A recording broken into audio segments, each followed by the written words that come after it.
Hello बच्चों, नमस्कार। मैं मनु राठी शिक्षक जगत से जुड़ी हुई नई ताज़ा तरीन अपडेट्स को लेकर फिर से मैं आपके सामने हाजिर हुई हूँ। बेटा, आज मैं बात करूँगी एक नया नोटिस जो कि आरसीआई की ऑफिशियल वेबसाइट पर आया है। आरसीआई क्या है? आरसीआई है रिहेबिलिटेशन काउंसिल ऑफ इंडिया।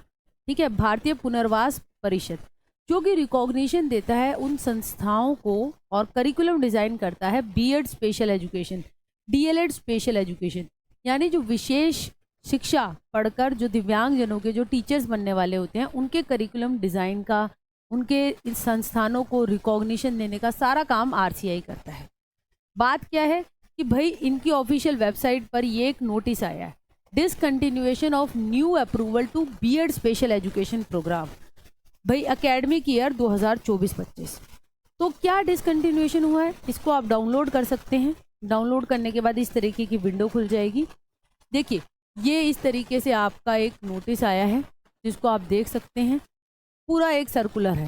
देखिए, साफ सी बात ये है कि NCT, national council for teacher education, जो कि बाकी नॉर्मल बीएड, डीएलएड, बीएलएड इन सब के करिकुलम को लेकर बात करता है और संस्थानों को रिकॉग्निशन भी देता है। अब बात यह है कि एनसीटी ने राष्ट्रीय शिक्षा नीति 2020 जो आई उसके साथ एक बात ये कही कि भाई अब 4 साल का बीएड जो होगा वो चलेगा, और उस प्रोग्राम का नाम कहा गया कि आपका इंटीग्रेटेड टीचर एजुकेशन प्रोग्राम। ठीक है जी। अब बात क्या हुई कि इसके बाद ये हुआ कि इन्होंने कहा has been increase from 2 to 4 years. अब 2 से 4 साल तक का इसका जो है टाइम पीरियड बढ़ाया गया, और कि अब 2023 से 24 के बाद जो अभी आगामी सत्र चल रहा है, इसके बाद भाई हम आगे अप्रूवल नहीं देंगे। मतलब ये वाला बैच ही लास्ट होगा जो 2 साल की बीएड कर रहा है। यही बात आरसीआई ने कही कि भाई हमारा जो अब सेशन आएगा 2024-25 वाला, उसमें हम जो है 2 साल की बीएड स्पेशल एजुकेशन नहीं कराएंगे। हम एनसीटी की ही गाइडलाइंस पर हम भी 4 साल की बीएड स्पेशल एजुकेशन कराएंगे। ठीक है, ये बात कही इन्होंने। और इन्होंने कहा है कि जो संस्थान, कॉलेज या यूनिवर्सिटी 4 साल की इंटीग्रेटेड बीएड स्पेशल एजुकेशन करवाना चाहते हैं आईटीईपी जो एनसीटी का प्रोग्राम है उसके तहत, तो वो अप्लाई कर सकते हैं नेक्स्ट एकेडमिक सेशन के लिए जब ये ऑनलाइन पोर्टल इनका खुलेगा। ठीक है, तो ये मान्यता वगैरह उनको दे सकते हैं।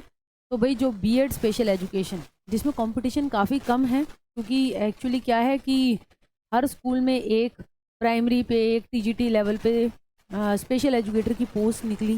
ठीक है, और बहुत ज़्यादा बीएड हो गए थे रेगुलर वाले, मगर बीएड स्पेशल एजुकेशन बहुत ही कम करते हैं, तो उनके लिए कंपटीशन कम था और बहुतों की नियुक्ति भी हुई। अगर हम बात करें चंडीगढ़ स्पेशल एजुकेटर टीचर का, तो आपका अभी एग्ज़ाम ही है 6 जनवरी का, और DSSB की 2 भर्ती उनका अभी एग्ज़ाम होना बाकी है। उससे पहले भी DSSB ने बिल्कुल सिलसिलेवार तरीके से स्पेशल एजुकेटर को काफ़ी वैकेंसी उनकी निकाली। मैंने खुद स्पेशल एजुकेशन वाले कोर्स को पढ़ाया है अभी हाल ही में मनु राठी यूट्यूब चैनल पे। कोर्स काफ़ी फैक्चुअल है, मगर यह कंपटीशन कम है तो आपका लगने के चांस ज़्यादा हो जाते हैं। तो इसलिए बहुत सारे लोगों ने बीएड स्पेशल एजुकेशन भी करी, रेगुलर बीएड या रेगुलर डीएलएड जेबीटी होने के बावजूद, कि भाई नौकरी तो मिले। और साथ के साथ दिल्ली में तो गेस्ट टीचर का एक पैनल के तहत टीजीटी स्पेशल एजुकेटर और पीआरटी स्पेशल एजुकेटर की काफ़ी गेस्ट टीचर्स लगाए गए। तो बात यह है कि वैकेंसी जो है इनकी आनी ही आनी है, मगर अब जो जिसको ये करना है उसको ये 4 साल का कोर्स करना पड़ेगा। अब 2 साल में बात नहीं बनेगी, क्योंकि वो बंद हो गया है सत्र 2024 से। ठीक है, यही है पूरी जानकारी सरल भाषा में, और आपको समझ में आई हो तो वीडियो को लाइक कर दीजिए, चैनल को सब्सक्राइब कर दीजिए, और बढ़िया लगे तो कमेंट भी कर दीजिएगा। Thank you.